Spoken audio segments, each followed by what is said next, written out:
With the addition of Fable 5, Claude just got way more powerful, and software engineers are having a field day with it, but most regular people who are managing non-software projects are getting left in the dust and really have no idea how to put this powerful tech to good use. So today I'm going to show you how to apply the world's leading AI to a gnarly 6-month event planning project. Without really any coding at all, we're going to infuse Fable's powerful intelligence into nearly every aspect of our project management workflows. We'll use Fable to find gaps and problems before they arise. We'll build public hub websites to keep everybody who's involved in this project in the loop, and powerful workflows to continuously coordinate with Fable as your projects evolve, including how to manage your project infrastructure so that your work compounds and gets stronger the more you use it. When I was running my marketing agency, I watched talented teams lose millions due to bad communication and really poor decisions that were made with incomplete information. There's really no excuse for any of that anymore. So let's get right into it. Here I am in Claude Cowork. This is the desktop app, selecting Fable 5, and we want to stay right here on this high effort. No need to jump into this extra or max pretty much ever. That can really overcomplicate and probably yield some worse results. So stick right here to this high setting. Another thing that you're going to want to look out for here in your settings, in your usage, pay close attention to how much you have left of your Fable model. This is an expensive model and you can burn through tokens really quickly, so make sure you're not just using this as your default model. You can default to Opus 4.8 and get a lot of good work done with that. It's only when you're doing some really heavy lifting that you want to flip into Fable. So the way that you prompt Fable is going to be different than the way that you prompt Opus or really any of the other AIs that have come before it. If you've been following AI for a long time, we've gone through many phases where you've had to spoon feed these models all sorts of different things.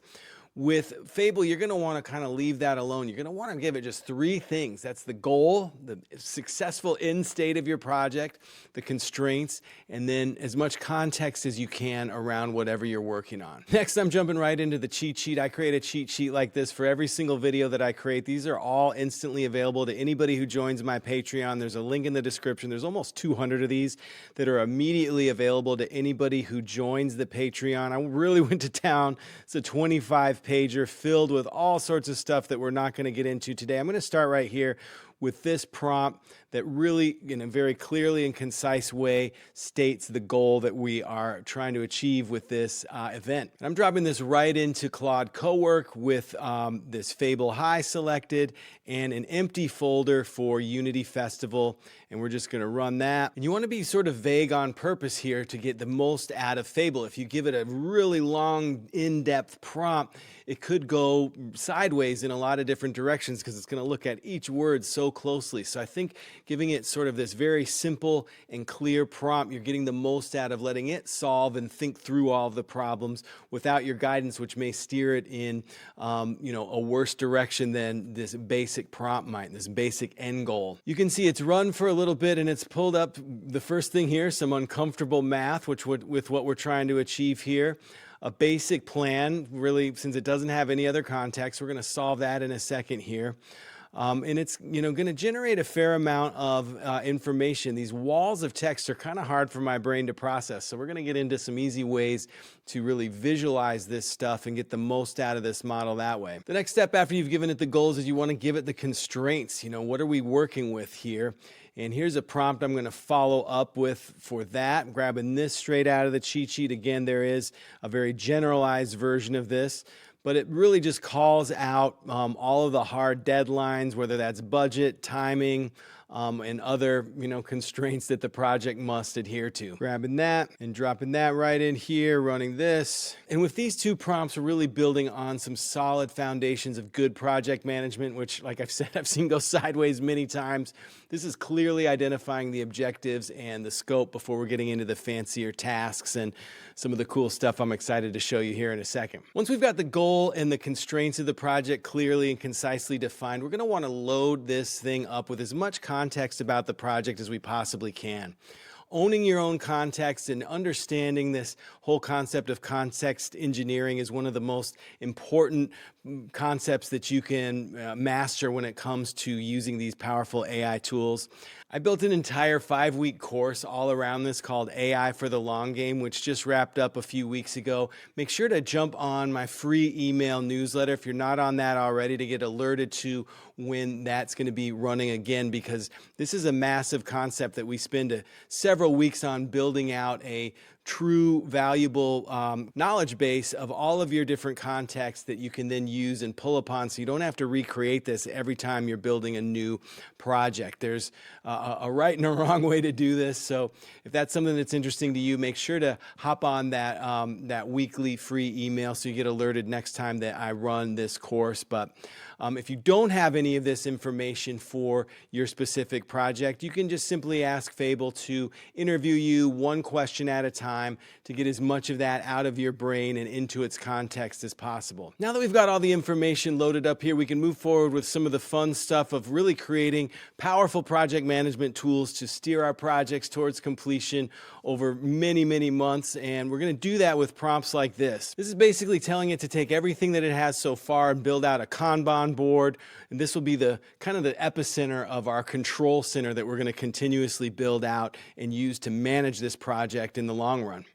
And here is what it came up with for that. I'm going to pop this out into Chrome. And for me, it's much easier to see this information in this Kanban board layout than it is in these big MD files or, other sorts of files, which is sort of hard for my brain to parse, where something like this, for whatever reason, feels a little bit more approachable. But we're just getting warmed up. We're now going to take this static HTML page and turn it into true project management software, simple project management software, but this will be a customized tool that you can use to manage any project. Let me show you this. It's pretty exciting. There's a part of most browsers, including Chrome, that will allow you to use these markdown files as a basic database for your project. So without creating any true database or fancy software, we're going to be able to really do some pretty cool stuff here. I'm going to grab this and drop this right in. Has a little bells and whistles to make this software look pretty cool. Awesome. It's returned this control center here, and we want to connect it to our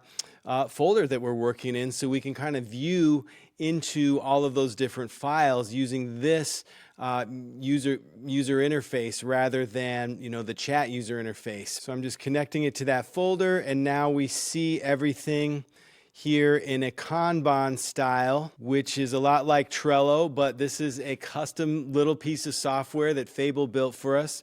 And it's actually going to keep track of, as we move these different things around, it's actually going to update those different files that are in our system.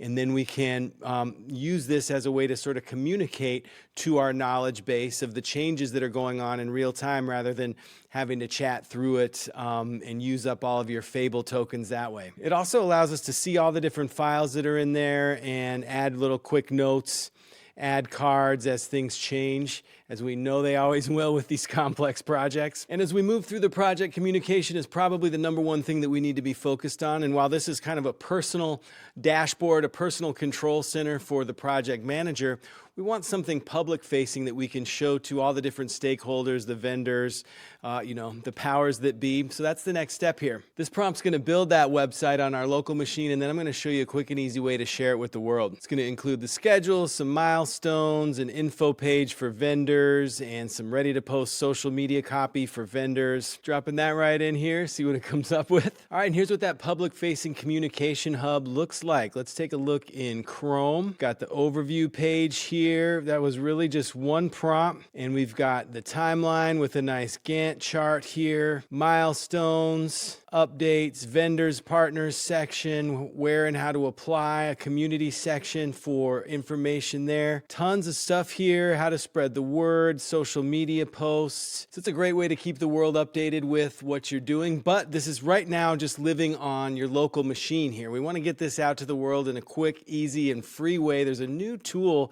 for this that Cloudflare just rolled out. Let me show you how this works. This is at cloudflare.com/drop, where we can just drop our jar file right in here and have a living, breathing website. You don't even need an account or anything like that, but it needs to be formatted in a certain way. It's pretty simple here. You can read these instructions or you can jump in and grab the cheat sheet, but this will format that website into something that we can just drop into Cloudflare and share with the world. All right, now we can just drag this public folder right here. Give it a second. Going out to the entire world right now. Super cool. This used to take forever. We're actually watching it propagate across the world, 18 different regions. And there it is. We've got to copy this link here. That's the URL. And bam, now we have that live on the internet for anybody to check out. You can share that with all of your vendors and all the different stakeholders of your project. So we've got the internal control hub here, living on our local machine with, all the private information that we want to keep secure, the information that we can update here. And then we've got the public facing version right here. So the idea is that as the week progresses, we are moving things around in here, updating in here, or just using AI to grab stuff from the email and updating our context files that live in that folder. That'll automatically update this little dashboard. And then once a week using Fable to refresh all of the changes that have been made here and update our public-facing website with anything pertinent as, the dates change and as these different items start to get collapsed and other challenges start to come up. This is a great way to keep in sync there. So again, the idea is with Fable, you're going to want to prompt it very differently, starting with just that simple, very clear goal, then very simply adding the constraints in, and then adding the context in, then building these simple little control centers that can be a great way to view all the different documentation that Fable creates and even manipulate that information using those prompts that I showed you. Then creating a public-facing website using that Cloudflare link. Now, when you update that, the Cloudflare URL is going to change. You're basically creating a different site and you're going to erase the old one. So a cool way to deal with that is you might have a GoDaddy account where you can just continuously swap in these different Cloudflare links to your GoDaddy site, so you can have one, regular URL that points to this public-facing page, if that makes sense.